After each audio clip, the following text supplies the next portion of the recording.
The galaxy screamed as something impossible tore through the veil between realities.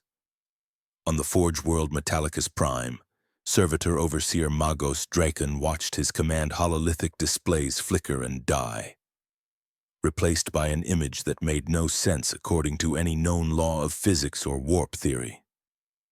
A figure walked through solid metal walls as if they were morning mist. Tall, impossibly tall, with wild dark hair that moved without wind and eyes that held the light of dying stars. This was not a daemon. This was not Xenos. This was destruction of the endless, and his mere presence in the Warhammer 40K universe meant the fundamental rules of reality were about to change forever. Metallicus Prime had stood for 8,000 years as a monument to Imperial industry. 70 billion servitors worked without rest across continent-spanning factories.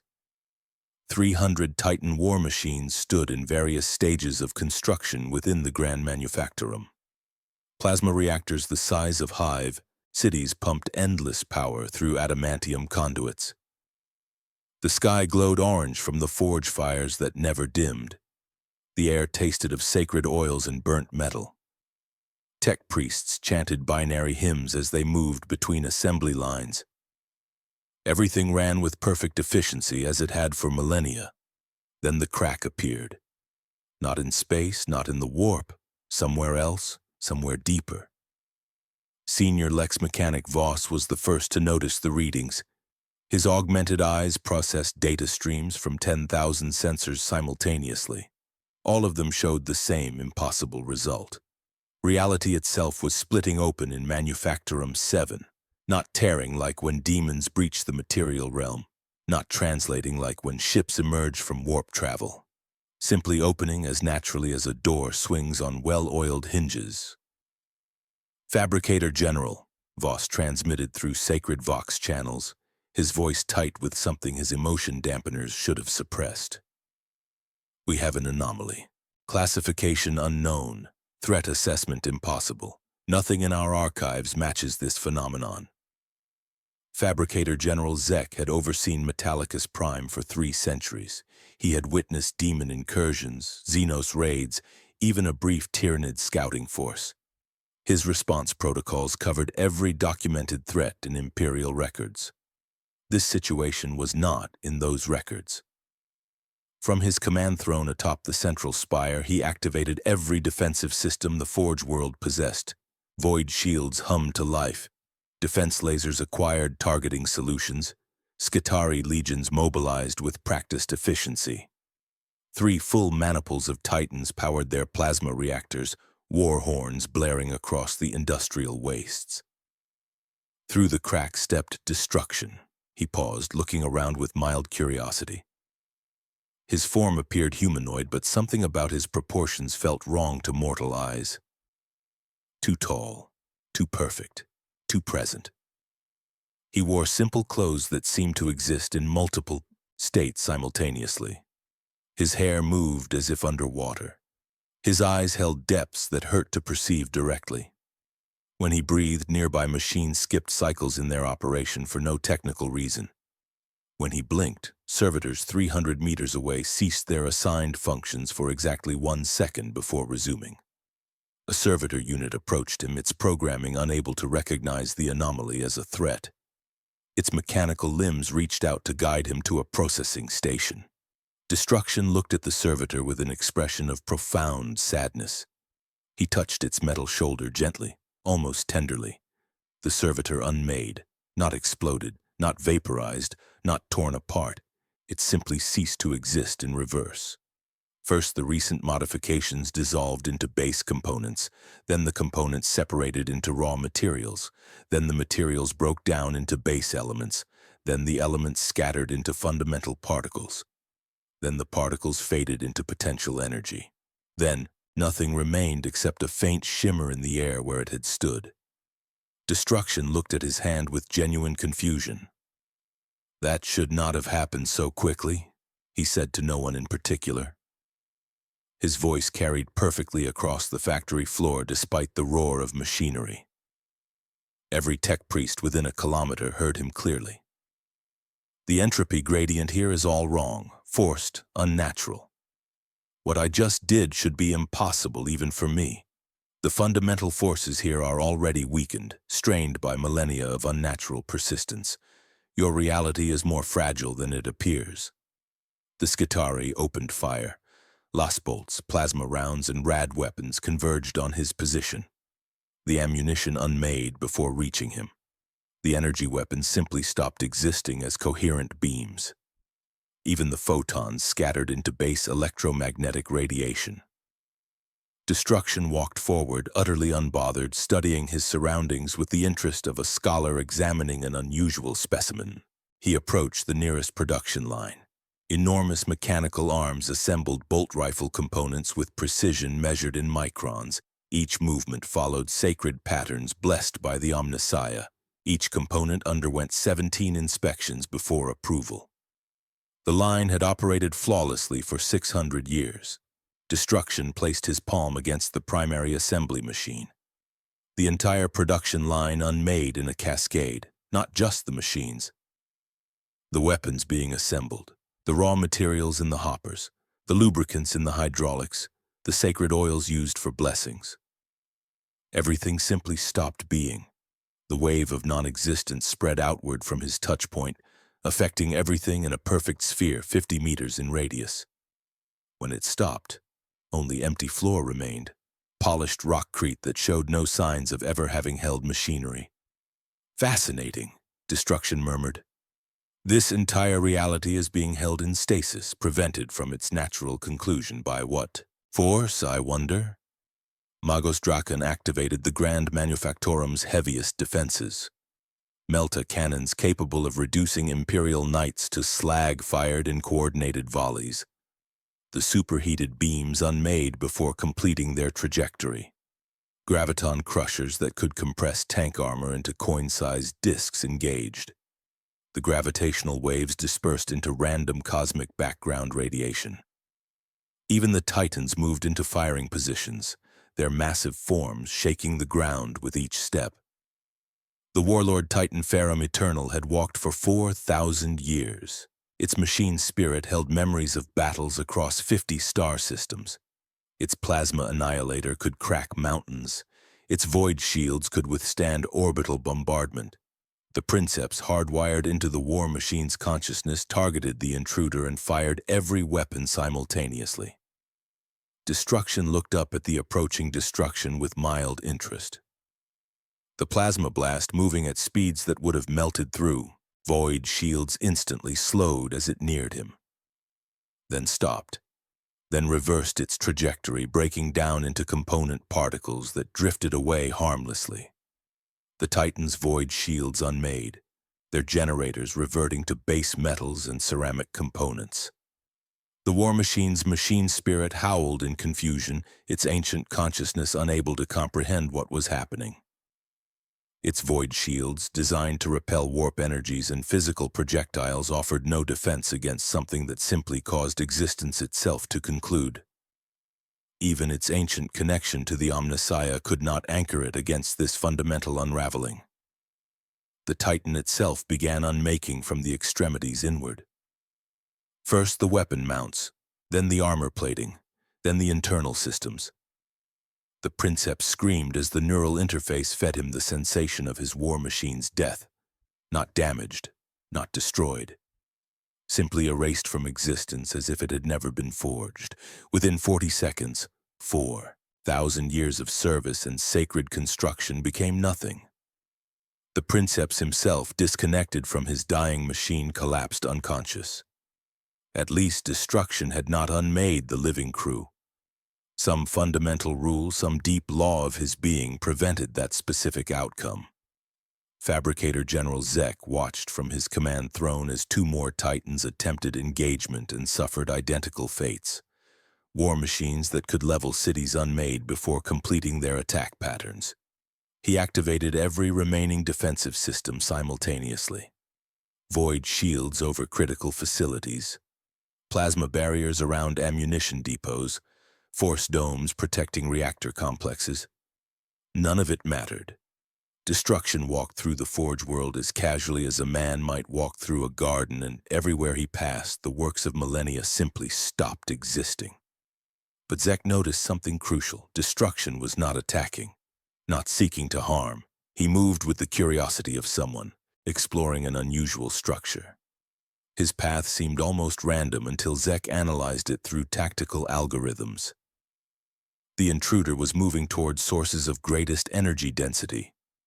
The plasma reactors, the enormous power generators that kept Metallicus Prime functioning.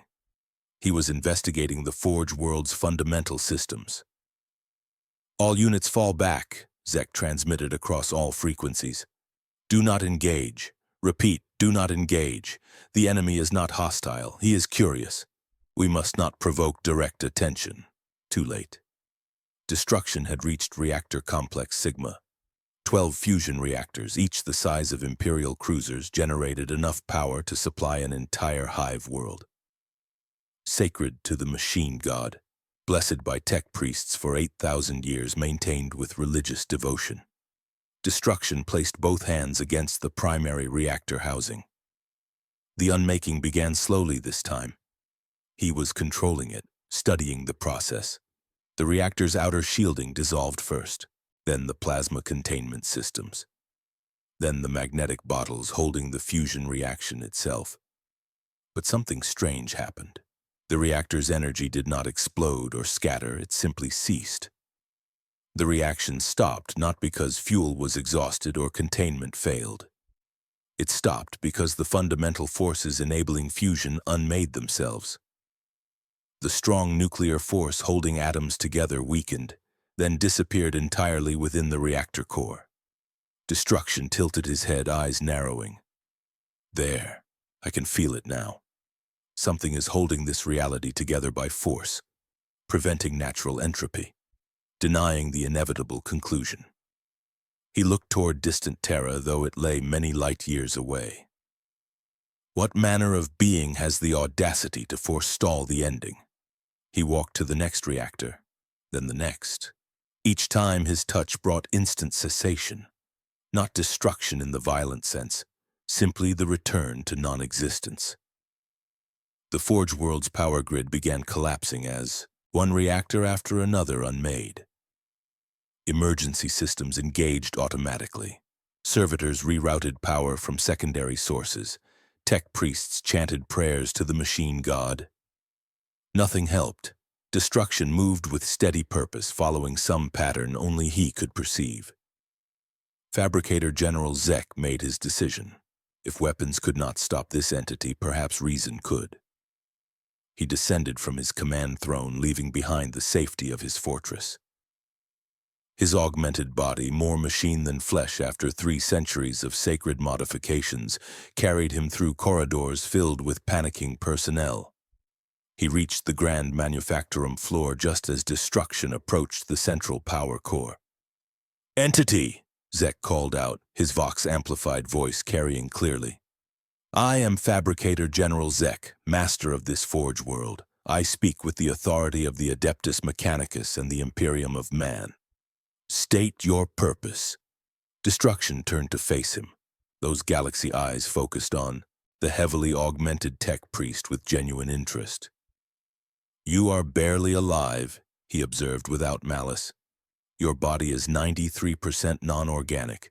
You exist in a state between life and mechanism. How curious. This entire civilization seems built on preventing natural transitions." "We serve the machine god and the god emperor," Zek replied, activating every recording device in his body. "If he died here, at least the information would survive. We maintain humanity's industrial capacity against the darkness.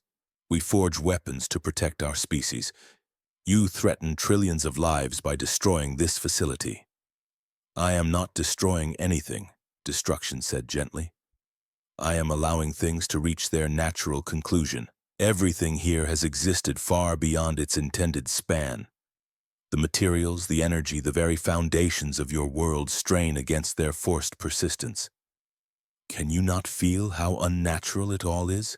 He gestured toward the facility around them. As he did, visible cracks appeared in reality itself. Through them, Zek could see something impossible, not the warp with its chaotic energies. Something older, emptier, the fundamental void that existed before creation and would exist after the final ending. Your entire universe resists me, destruction continued, approaching the central power core with steady steps. In every reality I have visited, entropy flows naturally. Stars age, worlds cool, civilizations rise and fall in their proper time. But here, something holds everything in stasis. Forces continuation beyond natural limits. Who has done this? What being possesses such power and such foolishness? Zek transmitted desperate prayers to Mars, to Terra, to anyone who might hear, but he already knew no help would arrive in time. Metallicus Prime was dying, and nothing in the Imperium's vast arsenal could prevent it. Destruction reached the central power core, the massive reactor that powered the entire Forge world. This one dwarfed all others. It had burned continuously for 8,000 years without interruption. Generations of tech priests had dedicated their lives to its maintenance. Destruction placed his hand against its blessed surface. Then he paused. His eyes widened slightly, the first real emotion crossing his features. "Oh," he said softly. "Oh no. What have you done to yourselves?" The core began unmaking, but the process stopped halfway through. Simply stopped, as if hitting an invisible barrier. Destruction pushed harder, his power visibly straining against some opposing force.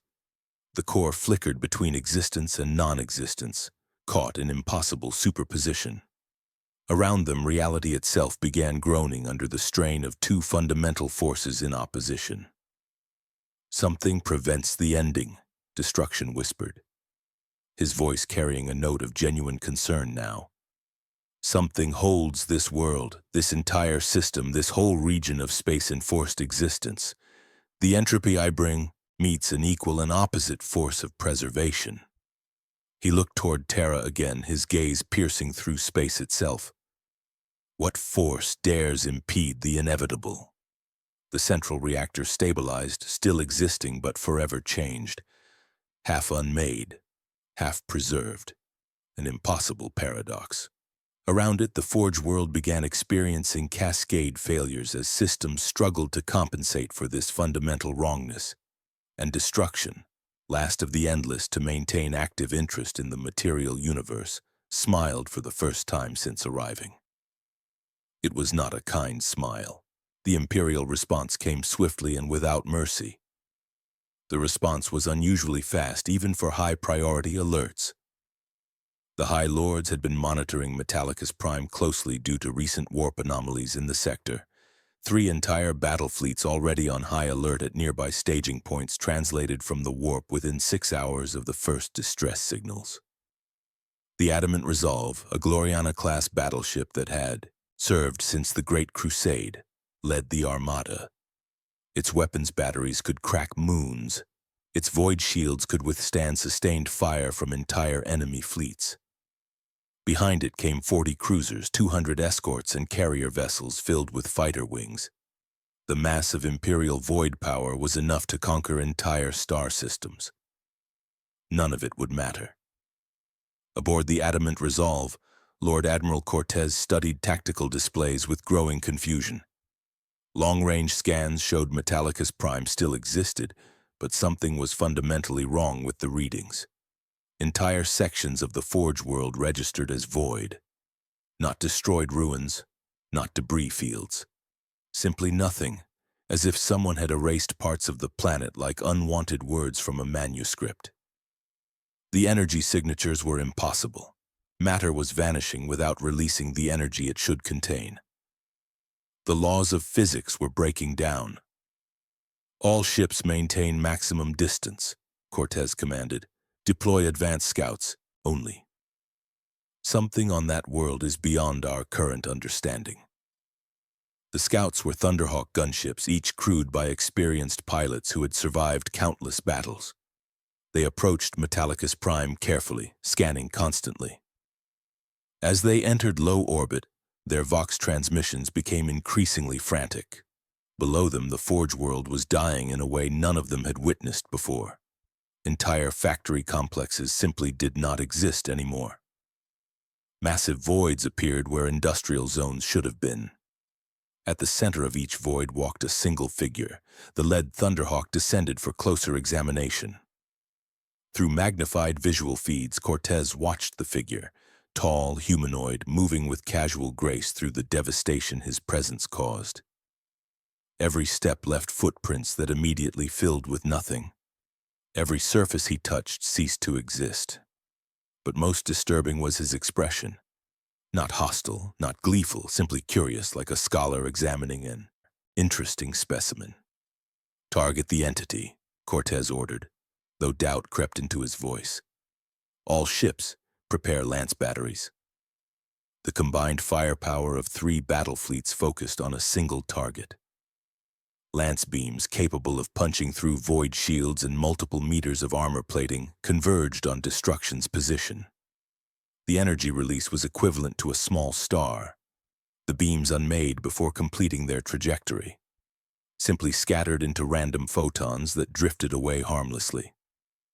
The ships fired again, macro cannons, nova cannons, bombardment cannons, explosions that should have vaporized square kilometers of surface area. All of it unmade before reaching the target. Destruction looked up at the sky, at the ships orbiting above. He raised one hand in what might have been a greeting or acknowledgement. Then he simply stopped being on the planet's surface. Cortez barely had time to register the entity's disappearance before alarms blared throughout the adamant. Resolve. Something was aboard the ship, moving through sealed bulkheads as if they were not there. Heading toward the bridge, security teams converged on the intruder's position. Armsmen in carapace armor, armed with hell guns and power weapons.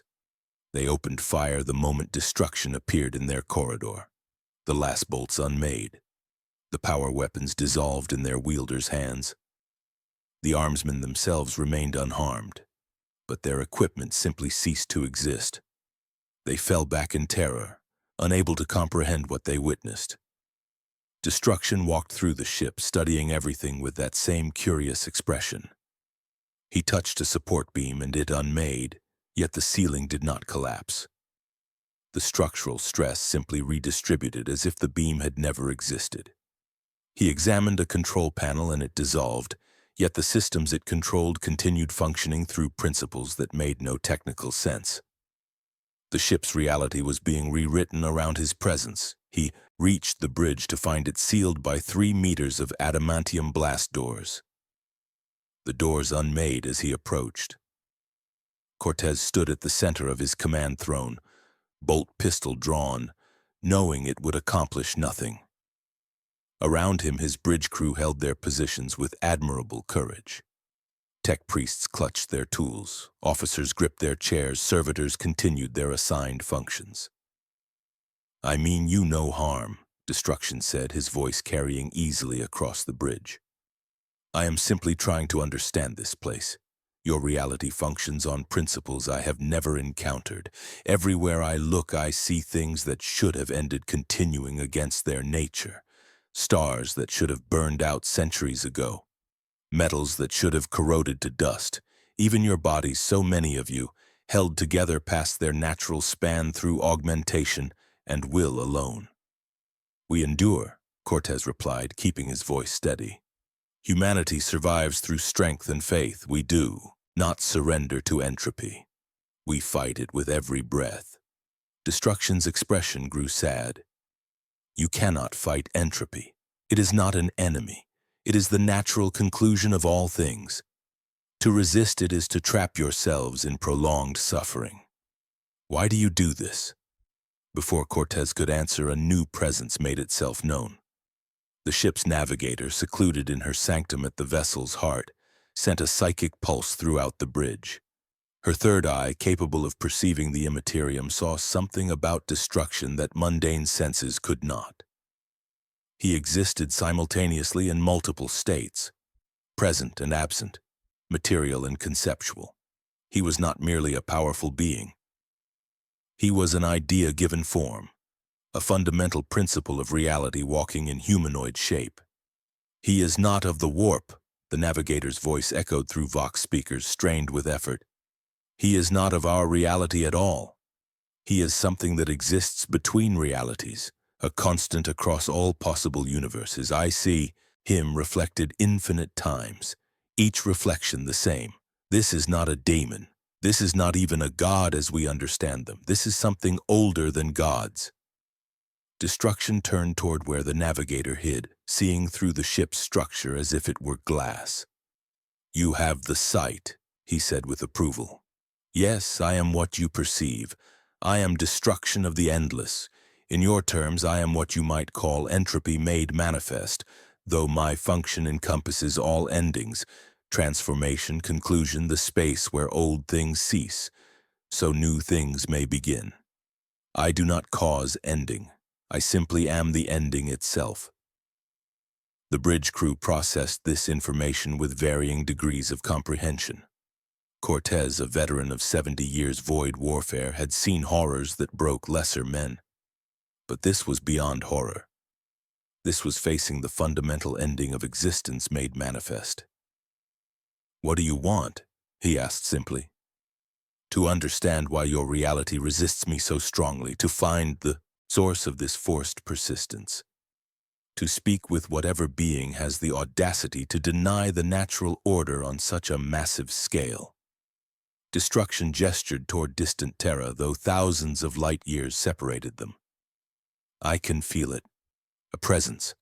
A will of such magnitude that it holds your entire empire in stasis, preventing change, denying conclusion. Who is this being?" "The God Emperor," Cortez replied automatically, the title coming as naturally as breathing.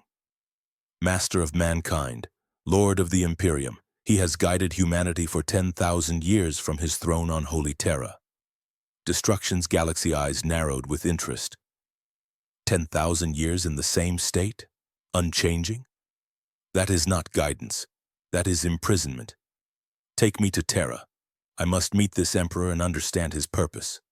"No," Cortez said flatly, surprising himself with his own courage. "You will not approach the throne world.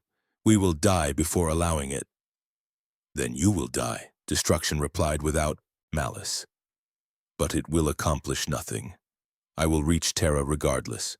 Better that your deaths be avoided, yes?" A new voice cut through the tension. "The entity speaks truth, Lord Admiral." From the bridge's strategic command section, an Inquisitor emerged from the shadows.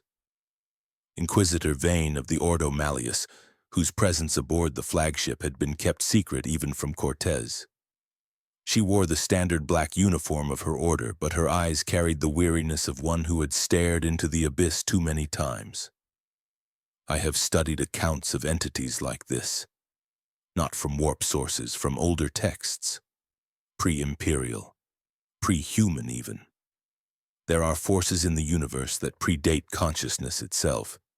This being is one of them." Destruction regarded her with interest. "You have wisdom beyond your years, mortal. What have your studies told you?" "That you cannot be killed because you are not alive in any meaningful sense. That you cannot be banished because you exist in all places, simultaneously. That you are as inevitable as time itself." Vane stepped forward, her hand conspicuously away from her bolt pistol. "But I also know that beings such as yourself operate by rules, laws that govern even entropy. You did not kill the crew of Metallicus Prime. You unmade their works but spared their lives. Why? Because ending life is not my function," Destruction explained patiently. "My older sister handles that domain. I deal with the conclusion of things, not the cessation of consciousness." The difference is subtle but significant. This admission caused shocked murmurs across the bridge. An older sister? Multiple entities of this magnitude? The implications were staggering. Vane absorbed the information quickly, her mind racing through possibilities. "If we escort you to Terra, will you spare the worlds between here and there?" "I make no promises," Destruction said, "but I have no interest in harming your kind specifically. I simply wish to understand this anomaly, Your reality should not function as it does. The fact that it does fascinates me. Cortez made his decision. Navigator, plot a course to the Sol system. Maximum speed. Astropathic choir, transmit to Terra immediately. Code Terminus Absolute, inform them that something beyond classification is inbound and claims peaceful intent. The journey began under the strangest circumstances in Imperial history. A fleet escorting a being that could unmake them all with a thought, heading toward the Imperium's heart. Destruction remained aboard the adamant Resolve, seemingly content to observe. He wandered the ship freely, no barrier able to contain him, studying everything with that endless curiosity. In the engine rooms, he watched plasma reactors function and marveled at how they continued operating despite degradation that should have caused critical failures millennia ago. In the crew quarters, he observed how humans maintained hierarchy and purpose through faith in their absent emperor. In the ship's chapel, he listened to priests preach about the Emperor's eternal protection and shook his head sadly at the desperate hope in their voices. But he also did something unexpected. In a section where plague had broken out among lower deck workers isolated and awaiting death, destruction passed through. The disease, a virulent strain that had resisted all treatment, simply unmade. Not the people afflicted with it. Just the disease itself, its complex molecular structures breaking down into harmless base proteins. The workers recovered within hours, confused but grateful. Word spread quickly through the ship. The entity that unmade machines could also unmake illness. Inquisitor Vane studied this development carefully. You unmake suffering as readily as you unmake structure, she observed during one of their conversations. Is this intentional mercy or coincidental function? Disease is an imbalance that trends toward conclusion, Destruction explained. I simply accelerate that trend. The humans return to their baseline state. It serves no purpose to leave them suffering when the ending of their affliction is so simple. Yet you unmake the tools they need to survive, the weapons that protect them, the ships that carry them between stars. How is that mercy? Destruction paused, considering this. I see your point. From your perspective, these things are necessary. But from mine, they are crutches preventing natural adaptation. Your species clings to technology because you have forgotten how to exist without it. You have made yourselves dependent on machines to such a degree that you can no longer distinguish where humanity ends and mechanism begins. Their conversations continued as the fleet pressed on toward Terra. Days became weeks. The journey that should have taken months was compressed through navigator skill and desperation. Along the route, distress calls reached them from other worlds, reports of entire Imperial facilities simply ceasing to exist, not attacked, not destroyed, simply gone, as if they had never been built. Destruction grew troubled by these reports. I am not doing this, he insisted. My presence on your ship does not extend my influence across such distances. Something else is happening. Something is responding to my arrival in your reality. The answer came when they reached the Fortis binary system halfway to Terra. A world below showed recent signs of unmaking. Not destruction's careful, controlled dissolution, wild, chaotic erasure. Ships in orbit had been partially unmade, leaving crews dead in the void as their vessels lost integrity in random sections. The pattern was wrong, undisciplined. As if something was trying to mimic destruction's power but lacked his precision. Chaos, Vane whispered with horror. The ruinous powers sense your presence. They're attempting to corrupt your function for their purposes. From the warp itself came confirmation. The Imperium roiled with unprecedented violence. 4 great presences, terrible beyond comprehension, turned their attention toward the fleet. They did not attack directly. Instead, they whispered. To the crew, to the officers, to everyone aboard. They whispered that ending was mercy, that entropy was freedom, that destruction's path was the only truth. The words carried a seductive logic that crept into minds like poison. Crew members began sabotaging their own ship, believing they were freeing it from forced existence. Officers turned weapons on critical systems. Even Cortez felt the pull, the tempting voice suggesting that resistance was futile. Destruction felt it too. For the first time since entering this reality, he experienced something like alarm. They seek to use me as a vector for corruption, to pervert the natural ending into chaotic dissolution. This is wrong. This is not my purpose. Vane grabbed a Vox unit, her voice cutting through the chaos with practiced authority. All hands, this is Inquisitor Vane. Code Sanctus Maximus. Engage your training protocols. Reject the whispers. They are not truth. They are corruption wearing truth's face. But the damage was spreading. The ship's systems began failing as corrupted crew members carried out acts of sabotage. Void shields flickered. Geller fields weakened. The barrier between reality and the warp grew dangerously thin. Through the weakening fields, things began manifesting. Not physical demons, conceptual ones. Ideas given form through the warp's twisted physics. They reached for destruction with grabbing claws of thought and malice. Then the Emperor moved. From Terra across thousands of light years, a golden light blazed forth. It was not physical illumination, but psychic radiance. Pure will given manifestation. The Astronomicon, the psychic beacon that guided humanity through the warp, focused its full attention on the adamant resolve. The corrupting whispers burned away like morning fog before the rising sun. The manifesting demons shrieked and dissolved. Across the fleet, corrupted crew members collapsed unconscious, freed from the insidious influence. But the Emperor's attention did not stop with cleansing the corruption.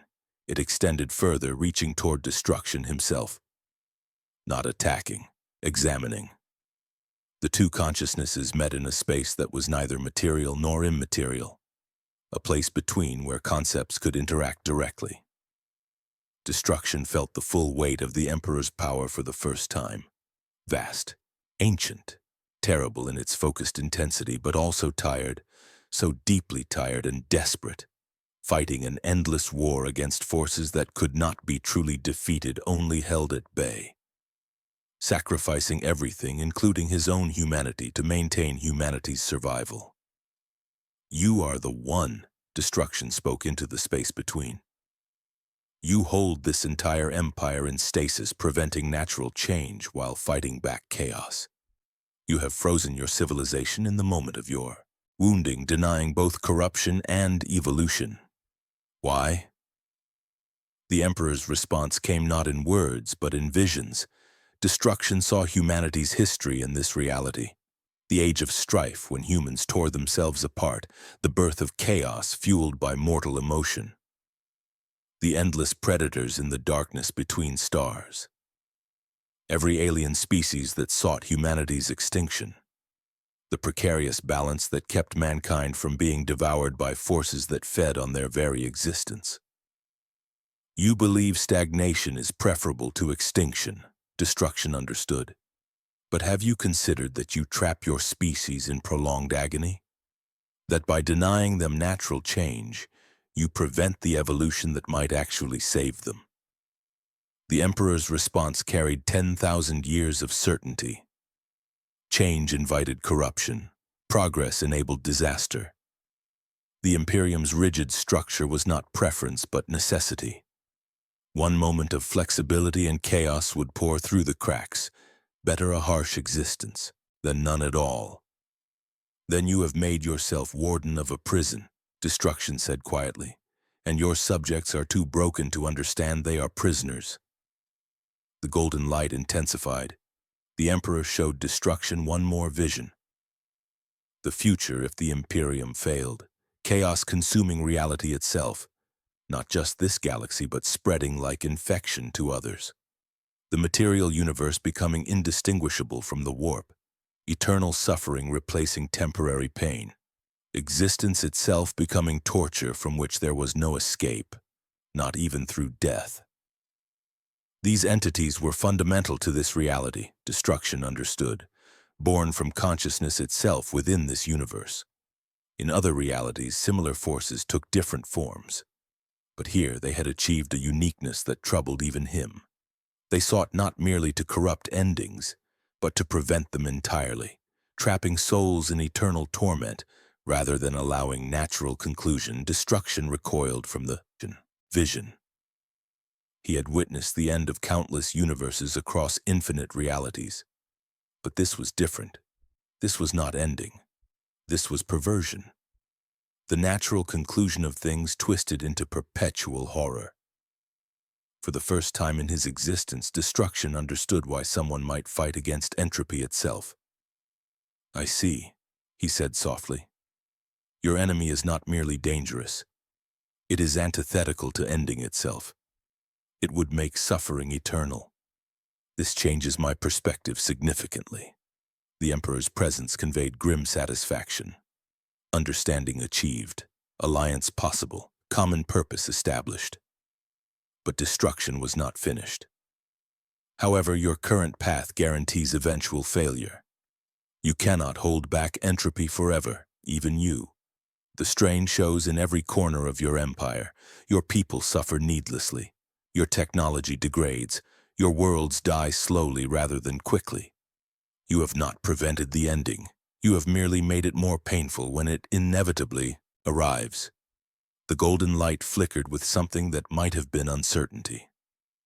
The first doubt the Emperor had allowed himself in millennia. "Come to Terra," the psychic voice finally spoke clearly. "Let us discuss this properly. Face to face, as much as such a meeting is possible. Perhaps there is a third path neither of us has considered." The vision faded. Destruction returned to full awareness aboard the Adamant Resolve. Around him, crew members were recovering from the ordeal. Vane watched him with cautious hope. Cortez issued orders to restore order and continue the journey. The fleet resumed its course toward the Sol system, carrying with it a being who had just agreed to negotiate with the God Emperor of mankind. But Destruction's expression remained troubled. He had seen something in the Emperor's desperate visions. A truth the master of mankind might not fully recognize himself. The Emperor was already dying. Had been dying for 10,000 years, held in, superposition between life and true death through sheer force of will and archaic technology. The Golden Throne was not keeping him alive. It was preventing him from finishing his death, and that delay was causing catastrophic ripple effects throughout the entire Imperium. The question was whether ending that delay would save humanity or doom it, whether the mercy of conclusion outweighed the comfort of familiar suffering, whether Destruction's function and the Emperor's purpose could ever truly align. Terra awaited with its own answers, the heart of the Imperium, the throne of the dying god, the place where entropy and preservation would meet to determine the fate of trillions. Destruction gazed toward distant Sul with eyes that held the light of dying stars, and for the first time since entering this reality, he felt something approaching dread. Terra grew larger in the viewing ports as the fleet approached the cradle of humanity. From orbit, the planet appeared as a monument to industrial determination. Continent-spanning cities glowed with the light of billions of souls. Orbital defense platforms, each the size of small moons, tracked the incoming vessels with weapons capable of cracking planets. The sheer density of human presence was staggering. Countless trillions of people lived on or around the throne world. Every inch of surface served some function in the vast machinery of imperial administration. Destruction stood at the observation deck, watching Terra's approach with an expression that shifted between fascination and profound sadness. "So many," he whispered, "all trapped in this moment, frozen in time while pretending to move forward. Can they not feel how unnatural their existence has become?" Inquisitor Vane stood beside him, having appointed herself his guide and observer during the final approach. "They feel it," she admitted quietly. "Every citizen of the Imperium knows something is wrong. We live in the ruins of a greater age. Our technology fails, and we cannot replace it. Our gene lines weaken with each generation. Our psychers grow more unstable as the warp grows stronger. We all feel the decay, but we endure because the alternative is extinction. Is it? Destruction turned those galaxy eyes upon her. Or is extinction simply the next phase? The natural conclusion that allows new beginnings? Your species has existed for hundreds of thousands of years. Perhaps its time has passed. Perhaps clinging to existence prevents something new and better from emerging. The words should have been heresy of the highest order. Vane should have drawn her bolt pistol and fired. Instead, she found herself considering the question seriously. And if nothing better emerges, if we end and only darkness remains, then darkness is the truth of this universe. Denying it changes nothing except to prolong suffering. Destruction placed a hand against the viewing port. The armored glass unmade beneath his touch, creating a perfect circle of absence through which cold void air rushed before emergency seals engaged. But I begin to suspect this reality's darkness is unique, conscious, malevolent in ways that transcend natural entropy. Your Emperor showed me visions of what awaits if his vigilance fails. It troubles me deeply. Their conversation ended as the ship received docking coordinates, not at any standard orbital platform. They were being directed to descend directly to the Imperial Palace itself, an honor and recognition normally reserved only for the highest officials of the Imperium. The palace, visible even from orbit, dominated the landscape. Its walls stretched across what had once been the Himalayan mountain range. Its highest spires reached into low orbit. Millions of soldiers stood eternal watch upon its battlements. The psychic presence emanating from its heart was visible even to normal humans, a golden glow that pulsed like a heartbeat across the entire planet. The Thunderhawk gunship that carried destruction, Vane, and a squad of custodian guard to the surface moved through layers of defense that would have annihilated any unauthorized vessel in microseconds. Lance batteries, missile silos, psychic wards, reality anchors that prevented teleportation. Each layer recognized the approaching craft and allowed passage. The journey down felt like descending through the rings of a mandala, each one more sacred and protected than the last. They landed in a courtyard large enough to hold entire regiments. Custodian guards stood in perfect formation, their golden armor gleaming with an inner light that spoke of technologies beyond even the Mechanicus's understanding. Each warrior was a work of art and engine of destruction combined. Each had been personally designed by the Emperor himself during humanity's golden age. They watched destruction's emergence from the gunship with weapons ready but not raised. They had been warned what approached. They had been commanded to allow passage. But their readiness to act was palpable. The shield captain of the Custodes, his armor more ornate than his brother's, stepped forward. His guardian spear remained in parade rest position, but the psychic resonance around him suggested he could attack faster than mortal eyes could follow. Entity known as Destruction, he spoke with a voice that carried absolute authority. You are granted audience with the master of mankind. You will proceed to the throne room under our escort. Any deviation from the prescribed path will be met with extreme prejudice. Any attempt to harm the Emperor will result in your immediate engagement regardless of our chances of victory. Do you understand these terms? Destruction nodded slowly. I understand. I have not come to harm your Emperor. I have come to understand him and to be understood in turn. Perhaps together we can find a path neither of us has seen alone. The journey through the Imperial Palace took hours despite moving through the most direct route available. The scale defied comprehension. Corridors wider than city streets, doors that required a dozen servitors to open. Statues of heroes passed that towered hundreds of feet high. Every surface was covered in Gothic architecture, devotional inscriptions, and purity seals. The air smelled of incense, sacred oils, and the particular scent of ancient stone that had witnessed 10,000 years of history. They passed through chambers where the administratum processed reports from 1,000,000 worlds, through armories that held weapons capable of destroying armies. through chapels where thousands of pilgrims prayed continuously, their voices forming a constant background hum of devotion. Everywhere the presence of the emperor pressed down like atmospheric pressure. Not oppressive, but unavoidable. A psychic weight that reminded all who entered that they stood in the domain of humanity's God. Destruction walked through it all with that same curious expression. He touched walls and they aged instantly, revealing the older construction beneath. He passed through crowds of palace workers and they felt a chill, as if winter had walked among them. But he harmed no one, unmade nothing vital. His attention remained focused ahead on the growing presence he felt with each step closer to the throne room.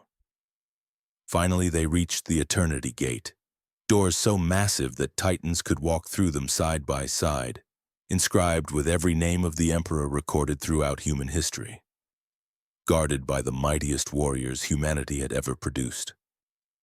The shield captain approached the gate and spoke words in a language so ancient that even Vane's extensive education could not identify it.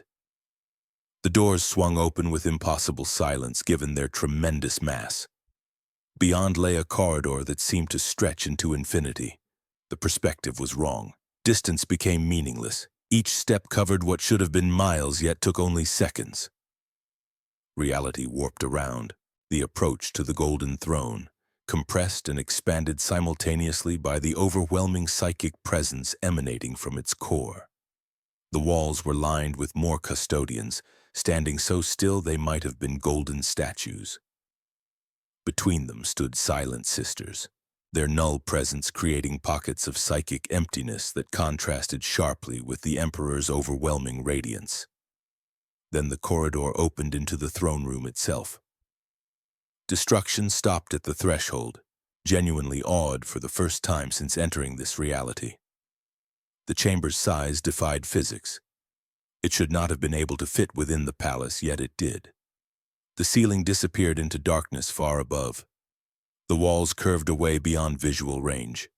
At the center of this impossible space sat the Golden Throne. The throne itself was a mountain of archaeotech, machinery beyond modern understanding. Tubes and wires and crystal matrices that pulsed with power drawn from Terra's very core. Psychic amplifiers that magnified thought into reality-bending force. Life support systems that had functioned flawlessly for 10 millennia. And upon it sat what remained of the Emperor of mankind. His physical form was withered beyond recognition. Desiccated flesh pulled tight over bones.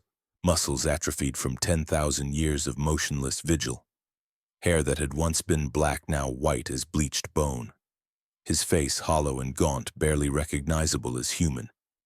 Tech priests moved around the throne constantly, tending systems, replacing components, chanting prayers in binary.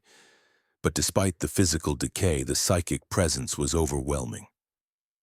The Emperor's consciousness burned with a light that made the sun seem dim by comparison. Destruction approached slowly, respectfully. He understood now what he faced, not merely a powerful being, not even a god in the conventional sense. The Emperor was an idea that had achieved consciousness. The concept of humanity's survival given will and terrible purpose. He had sacrificed everything, including his own humanity, to become what his species needed, and the weight of that sacrifice pressed down upon everything in his domain. "I see you," Destruction spoke into the silence. His voice carried clearly despite the chamber's vast size. "I see what you have done, what you continue to do. You hold back entropy not through power alone but through will. Every moment you choose to persist, every second you deny yourself the ending you have earned 1,000 times over. I have existed since before your species drew breath, and I have never witnessed such stubborn determination." The Emperor's response came not through words but through direct psychic impression. Images flooded Destruction's consciousness, humanity's birth as a species, the development of civilization, the age of technology when humans spread across the stars with hope and wonder. Then the fall, The birth of She Who Thirsts, the chaos god Slanesh born from the spiritual excesses of the Eldar, the warp storms that isolated human colonies, the age of strife when civilization tore itself apart, alien predators descending on weakened human worlds, trillions dying in the darkness. The Emperor showed his emergence, his unification of Terra through force and vision. The Great Crusade to reunite scattered human colonies, the building of an empire that would stand against all threats. Then betrayal. His favorite son Horus corrupted by chaos. Half the Space Marine legions turning traitor. The siege of Terra itself. The final confrontation where the Emperor had been forced to destroy his most beloved son to save humanity. The terrible price of that victory, a mortal wound that would have killed any other being instantly. Then 10,000 years upon the Golden Throne, holding the Astronomicon active through sheer psychic might, guiding humanity from afar, fighting an endless war in the warp against demons that sought to corrupt his species. Never resting, never faltering, always vigilant. The loneliness of it crashed over destruction like a wave, 10 millennia without sleep, without respite, without even the comfort of mortality's natural conclusion. I understand your burden, Destruction said quietly. But I must ask the question you have avoided for 10,000 years. What happens when you can no longer maintain this vigil? Your power is vast, but it is not infinite. I can see the cracks forming in your psychic presence. The strain of maintaining this state grows worse with each passing century. Eventually, you will fail. And when you do, all you have built will collapse in an instant. Is this not merely postponing the inevitable? The Emperor's response came with the force of a psychic storm. Images of chaos victorious, the galaxy consumed by the warp, reality itself dissolving into eternal nightmare, every human soul tortured forever in the realm of demons. No ending, no mercy, just infinite suffering as consciousness was used, as fuel for dark gods. This was the alternative to the Emperor's vigil. This was what he prevented through his sacrifice. Then you are trapped, Destruction said, sadness coloring his voice. You cannot die because your death dooms your species. You cannot truly live because the throne binds you. You exist in superposition, neither alive nor dead, and this state spreads throughout your empire. Your people are trapped in the same liminal space, moving but not progressing, living but not truly alive. The entire Imperium exists in the moment of your death, frozen there for 10,000 years. For the first time, uncertainty rippled through the Emperor's presence. Destruction pressed his point, not cruelly, but with the inevitability of his nature. I could end this. I could unmake the Golden Throne, let you pass properly into death. Your suffering would cease. The terrible weight you carry would lift. Is this not what you desire in your deepest heart? The rest you have denied yourself for so long. The temptation was visible even through the psychic static. For an instant, the Emperor's presence flickered with longing. To finally rest. To lay down the burden, to let someone else take responsibility for humanity's future. 10,000 years of weariness crystallized in that moment of weakness. Then the presence hardened again. Temptation rejected. Duty reaffirmed. The Emperor showed Destruction one final vision.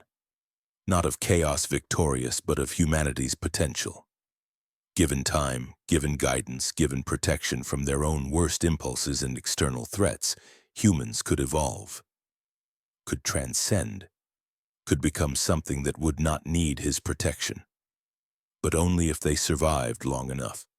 Only if someone held back the darkness while they grew strong enough to stand alone. You gamble everything on a possibility, Destruction observed. You sacrifice certainty of ending for uncertainty of transcendence. This is illogical by any reasonable measure. The Emperor's response was simple. Hope. The word echoed through the throne room with such force that even the custodians shifted slightly. Hope was the answer. Hope was the purpose. Hope was what separated the Emperor's path from destruction's nature. Entropy was inevitable, yes.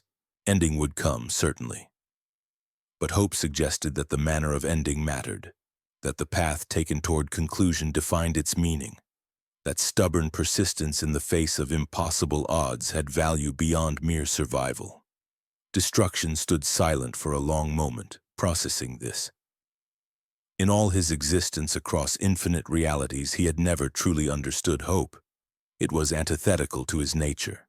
Endings were endings. The path to them was irrelevant. But watching the Emperor's unwavering determination, feeling the weight of 10,000 years of sacrifice, Destruction began to glimpse something he had never considered. Perhaps some endings were worth fighting for. Perhaps the manner of conclusion mattered as much as the conclusion itself. "I cannot leave you as you are," Destruction finally said. "Your current state is abomination to my nature. You exist in perpetual transition, never completing the journey. But neither can I simply unmake the throne and doom your species to the fate you have shown me. This requires a different solution, something neither of us can achieve alone." The Emperor's presence sharpened with interest, agreement, recognition that they had reached the crux of the matter.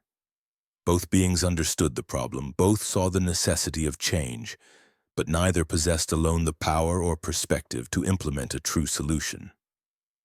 "You need help," Destruction said. "Not from me, from my siblings, my family.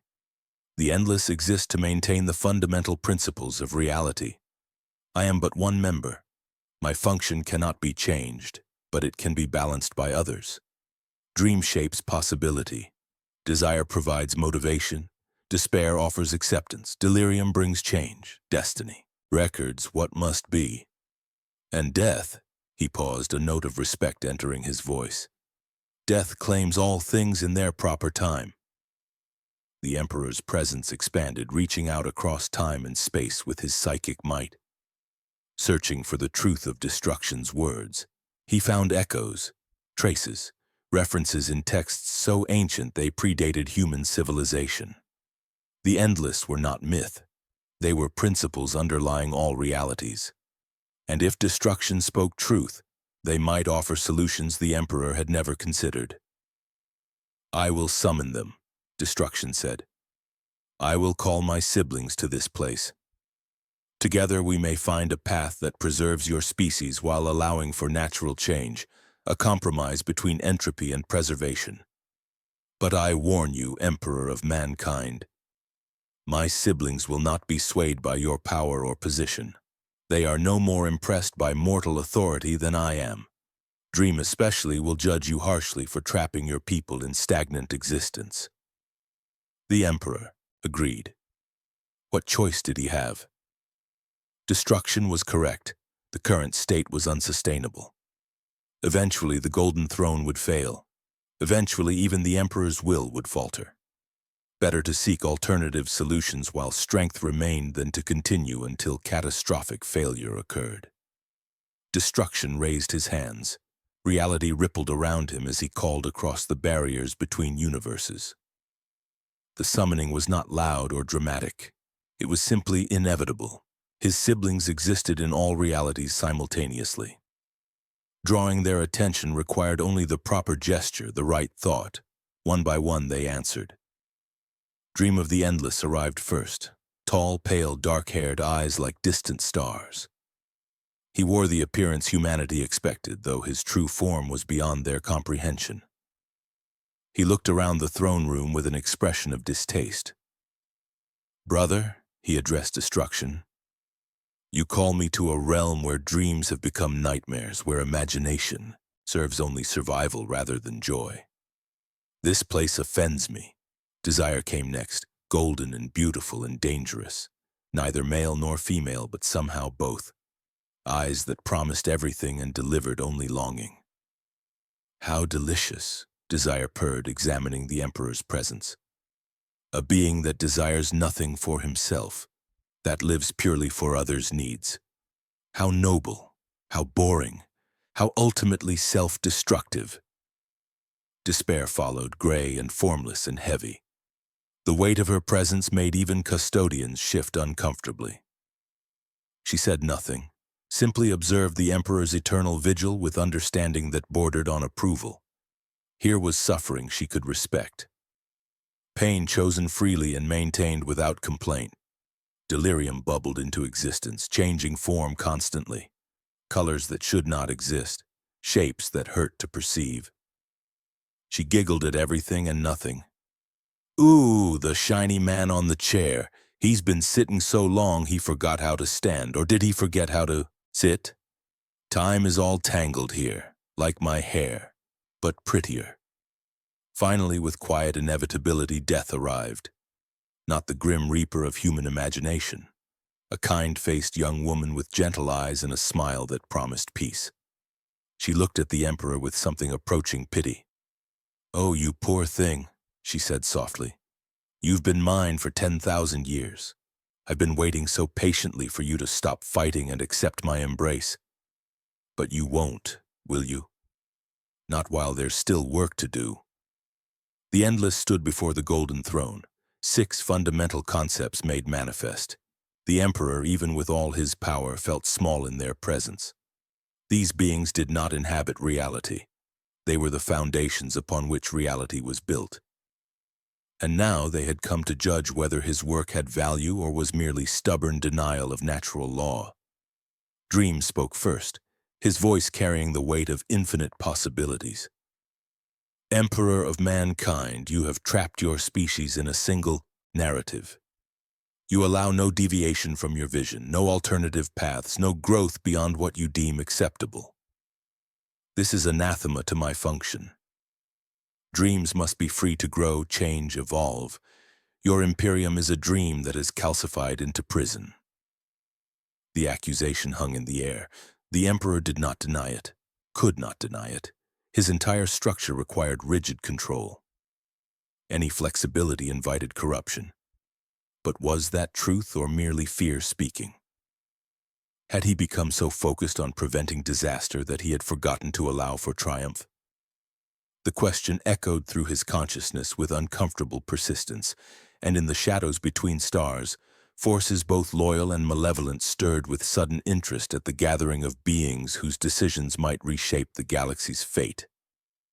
Death stepped forward, her presence somehow both comforting and terrifying. She moved with the quiet certainty of evening following day.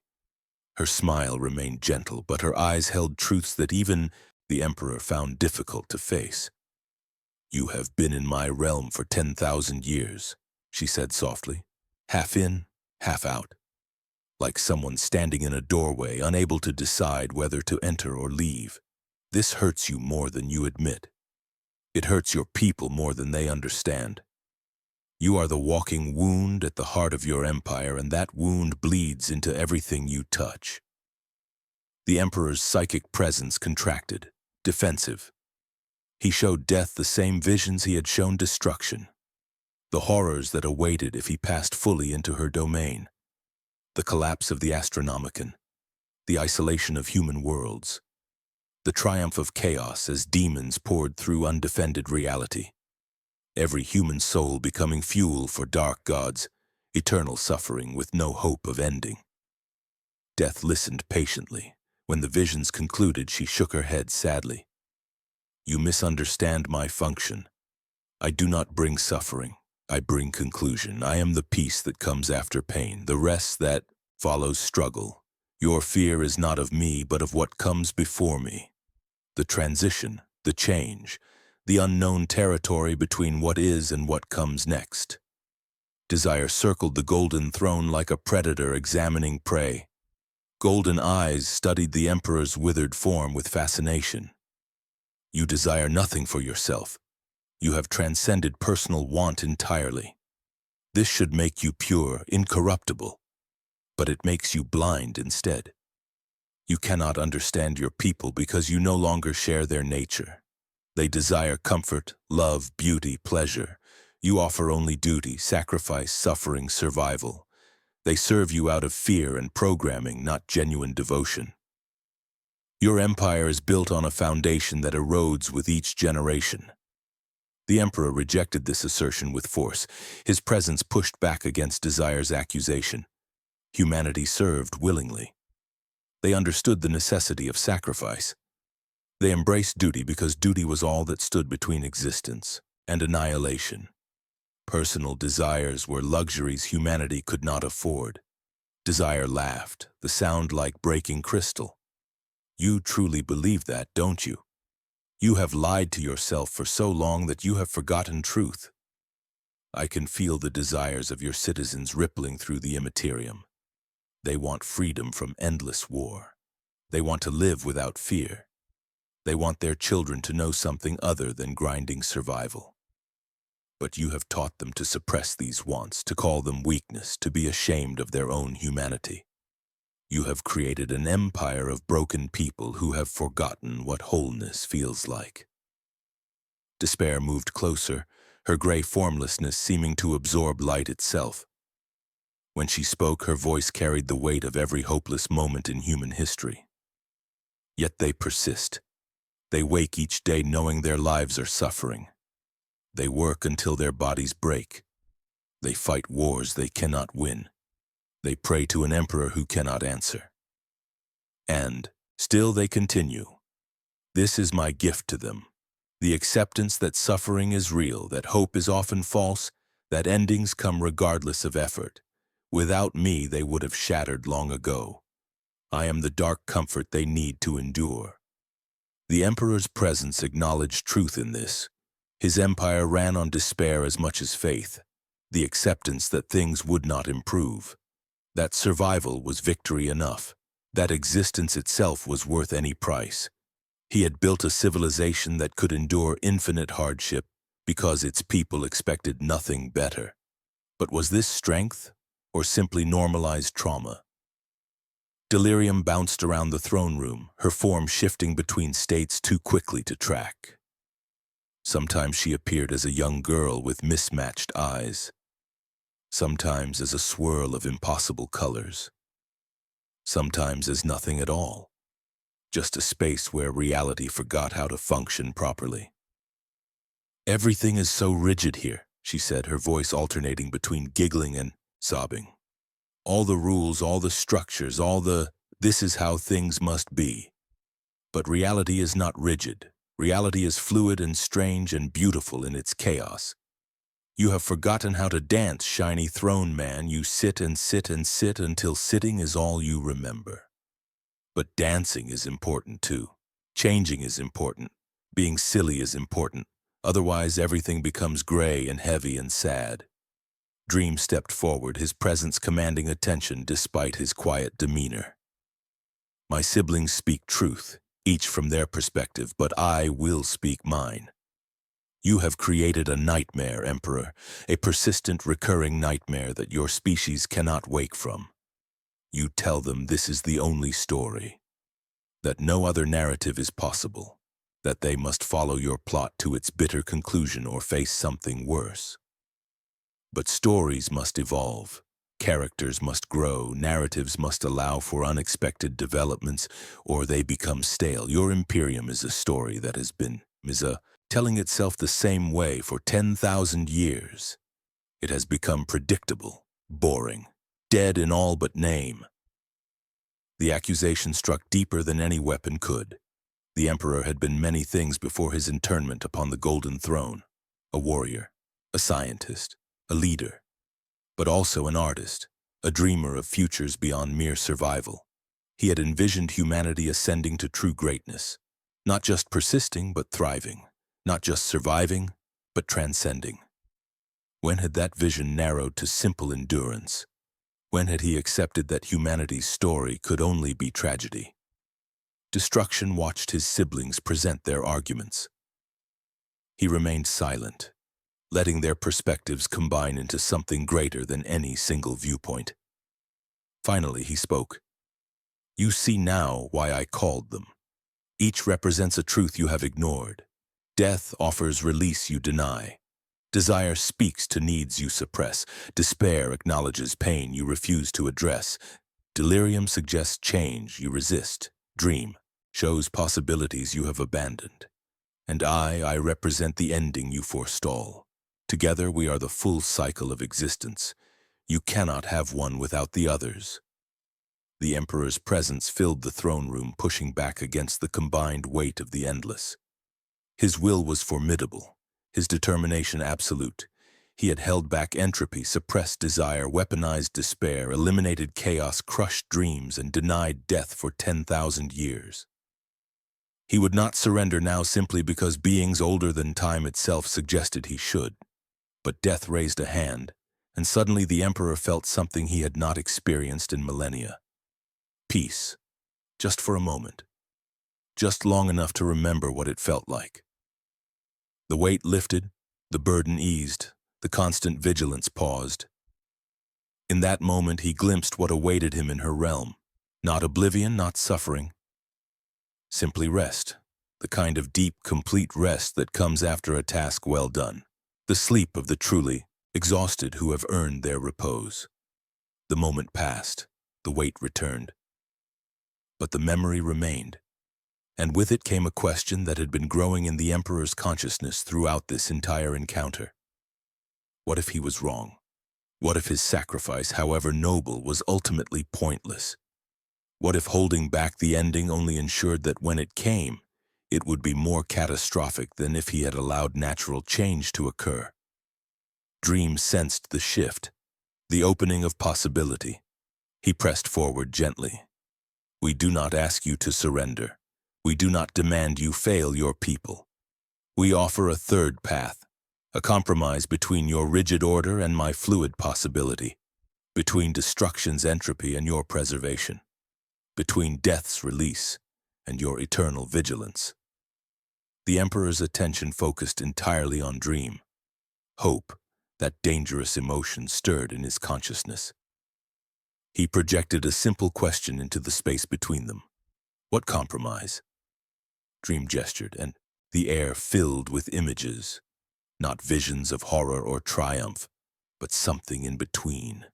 A future where the Imperium still existed but was allowed to change, where the Emperor's will still guided but did not completely control, where space marines could evolve their doctrines, where worlds could develop unique cultures, where humanity could adapt to local conditions rather than following rigid universal templates. Change within structure, evolution within guidance, growth within protection. You fear that any flexibility will allow chaos to corrupt, Dream continued. This fear is not unfounded, but total rigidity ensures eventual catastrophic failure. A tree that cannot bend breaks in the storm. A species that cannot adapt dies when conditions change. You have made humanity brittle. Strong, yes. Enduring, certainly. But brittle. One sufficient shock and everything shatters. Desire added her voice. Let your people want things again, not the destructive desires that feed chaos, but simple human wants. The desire to improve their lives, to see their children thrive, to create beauty, to experience joy. These desires can motivate as strongly as duty, and they are far more sustainable. An empire built on hope and aspiration is stronger than one built on fear and obligation. Despair spoke next, her heavy voice somehow soothing. Do not deny the suffering. Do not pretend things are better than they are. But acknowledge that acceptance of darkness can coexist with striving for light. Your people need permission to admit their pain without being called weak. They need to know that despair is human, that feeling overwhelmed is natural, that sometimes existing is victory enough. This honesty will strengthen them more than your constant demands for stoic endurance. Delirium giggled and somersaulted through the air. And let things be weird sometimes. Not everything has to make sense. Not everything has to fit the plan. Sometimes the best solutions come from unexpected places. Sometimes the person who saves the day is the one nobody expected. Sometimes laughter is more powerful than prayer. Let your empire be strange and wonderful and surprising. Otherwise, it is just a very large, very boring machine. Destruction stepped forward, standing before the golden throne with his siblings arrayed behind him. Here is what we propose. I will modify, not unmake, the golden throne. I will end its function of holding you in stasis between life and death. But death will not claim you yet. Instead, you will transition fully into her realm while maintaining connection to the material world through different means. You will become truly dead, but also truly eternal. No longer suffering in superposition, no longer trapped in the moment of your wounding. You will exist in death's peaceful realm but project your will outward when needed. Death nodded agreement. I have waited 10,000 years for you. I can wait longer, but you must stop fighting me, accept my embrace. Let yourself truly die. Only then can you be reborn into a state that is sustainable. The undeath you currently inhabit will fail. True death followed by spiritual persistence will endure. The Emperor absorbed this proposal. The implications were staggering. If the Golden Throne's function changed, the Astronomicon would fail. Warp travel would become impossible. The Imperium would fragment, unless another method of maintaining the beacon was developed, unless the transition was managed carefully, unless humanity was prepared for the change rather than having it thrust upon them catastrophically. Dream provided the answer before the question was fully formed. The preparation begins now. Over the next century, your agents will spread throughout the Imperium. They will carry a new message. The Emperor still guides, but he guides toward evolution rather than preservation. Rigid dogma will slowly relax. Local variation will be permitted. Innovation will be encouraged in small, controlled doses. By the time the transition occurs, humanity will be ready. They will be stronger, more flexible, more capable of standing without your constant direct intervention. But what of chaos? The Emperor's presence projected the question with desperate intensity. What of the demons that wait for any weakness? What of Slanesh and Korn and Nurgle and Tzeentch? What of the predators in the warp who will see this change as opportunity? Destruction's expression hardened. That is where my function serves you. I will unmake their entry points, the weaknesses in reality that allow demonic incursion. I cannot destroy the chaos gods themselves. They are concepts like us, but I can end the specific pathways they have carved into your reality. Each time they breach the material world, I will be there to unmake the breach. I will become the seal that prevents their direct intervention.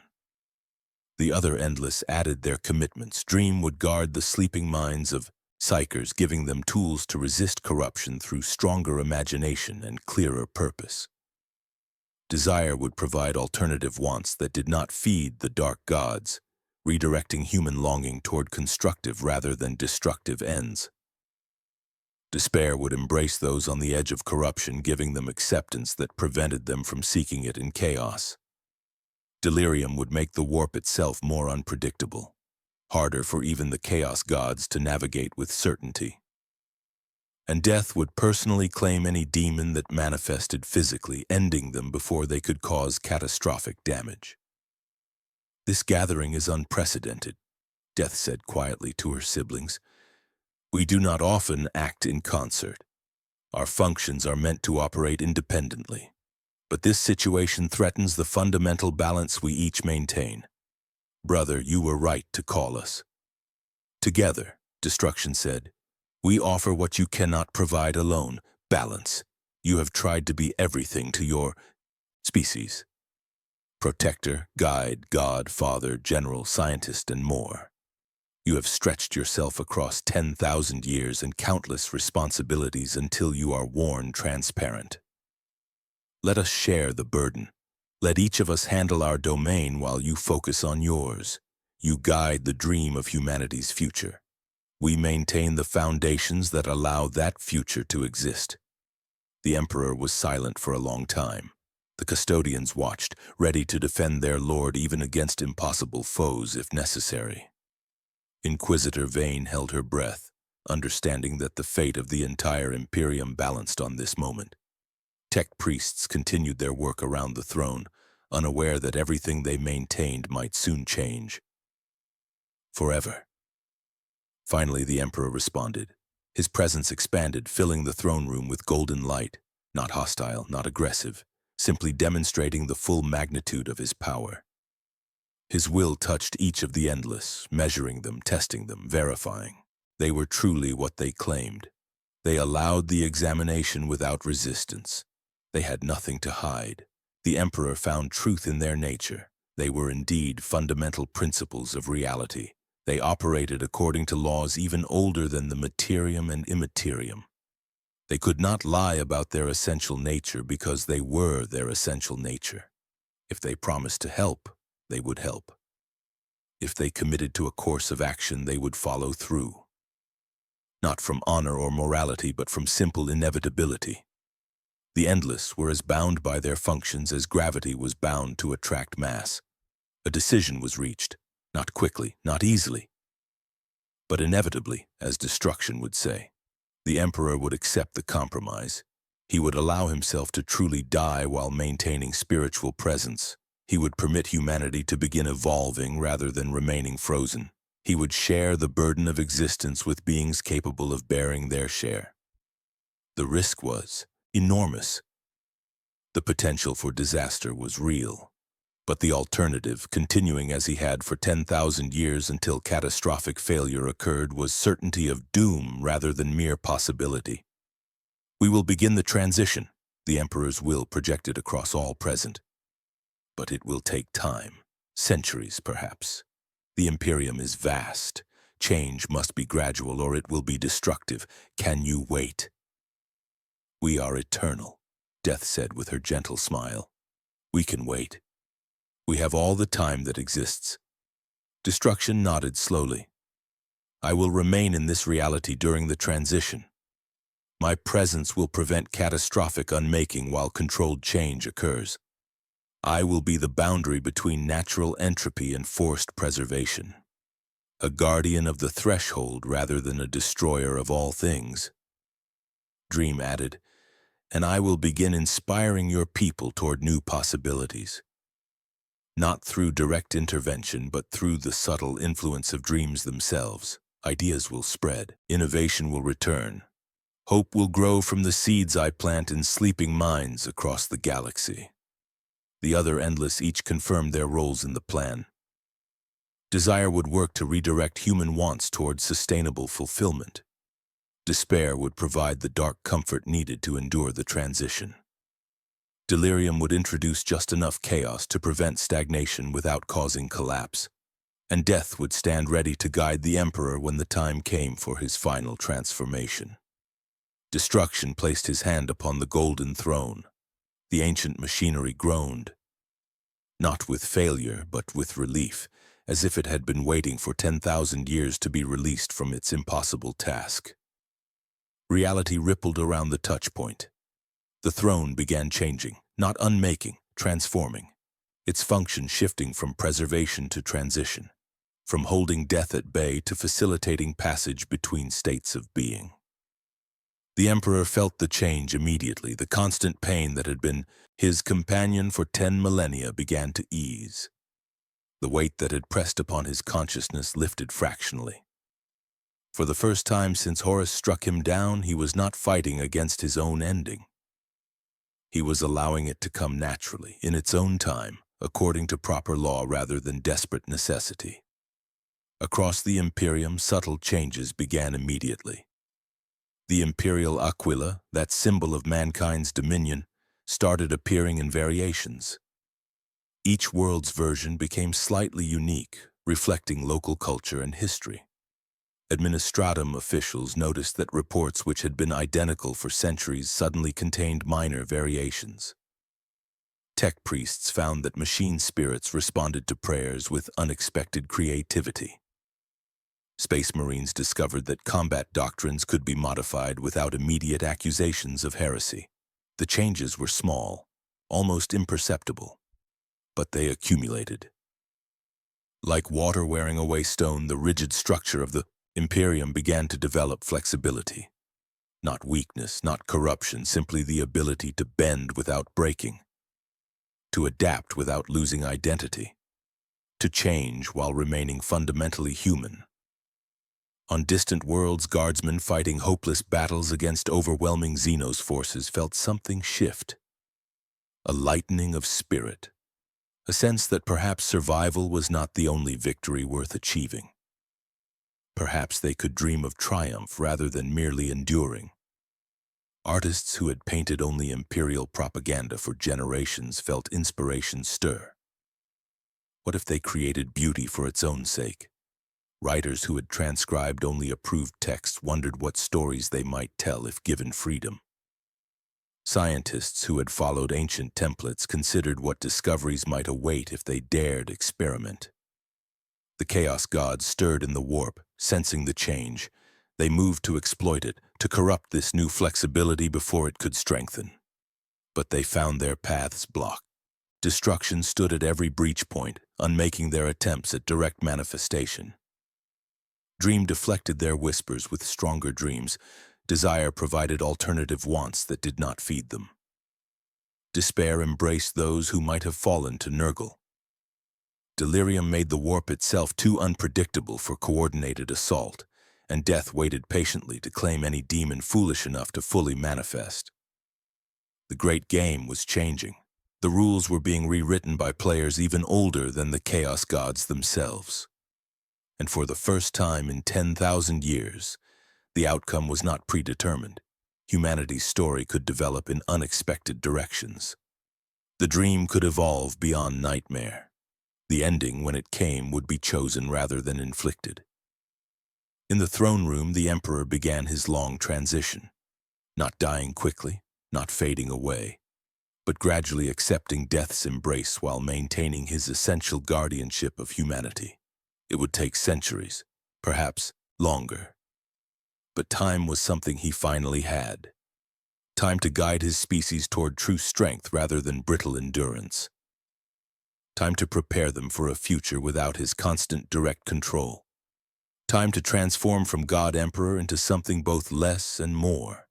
A spiritual guide rather than totalitarian ruler. Destruction watched the process begin with satisfaction. His function had been fulfilled not through ending but through enabling proper transition. Sometimes the greatest act of destruction was to unmake the barriers preventing natural change. Sometimes entropy's highest purpose was to clear away the obstacles to growth. He turned to Inquisitor Vane, who had witnessed everything with shock and awe. "Your species will survive," he told her gently. "Not because they are strongest or most righteous, but because they have finally learned the most important truth. That flexibility is not weakness. That change is not corruption. That the ending of one thing is simply the beginning of another. Remember this. Teach it. Your Imperium's future depends on understanding that perfection is not stasis. Perfection is constant improvement toward an ever-receding goal." The Endless began to fade from the throne room. Their work in this place was complete for now. They would return when needed, maintaining their promised vigilance. But their constant presence was unnecessary. The Emperor and humanity had the tools they needed. What remained was simply the long work of transformation. As destruction prepared to depart, he paused one final time. He looked at the symbol of the Imperial Aquila and touched it lightly. Where his finger traced, the eagle's rigid lines softened, became more natural, more alive, less a symbol of domination and more an emblem of potential. The change spread slowly across the throne room, then throughout the palace, then across Terra itself. Not destroying the symbol, but evolving it. Allowing it to become what it should have been all along. Not a declaration of conquest, but a promise of ascension. "The age of stagnation is ending," Destruction said to all who could hear. "The age of evolution begins. Whether this leads to transcendence or extinction remains to be seen. But at least the story continues. At least the dream can grow. At least humanity has a chance to discover what they might become rather than remaining frozen in what they were." With those words, he vanished. The other Endless had already departed. Only death remained for a moment longer, standing beside the golden throne. She placed a gentle hand on what remained of the Emperor's shoulder. "When you are ready," she whispered, "when the time comes. I will be waiting. And I promise you, old friend, that what waits in my realm is not the end you fear. It is the rest you have earned and the peace you deserve." Then she too was gone. The throne room returned to its normal operations. Tech priests resumed their work. Custodians maintained their vigil, but everyone present knew something fundamental had changed. The galaxy's long nightmare was not over, but it had finally, after 10,000 years of terrible stasis, begun to transform into something else. Something unknown, something frightening in its uncertainty, but also something filled with possibility. And in the grim darkness of the far future, where there had been only war, possibility itself was the most precious gift that could be given. The Imperium would endure, humanity would survive, but they would do so by becoming something new, something their emperor had always dreamed they could be but had feared to allow. They would become truly human again, with all the weakness and strength that implied, and perhaps, just perhaps, that would be enough. Perhaps.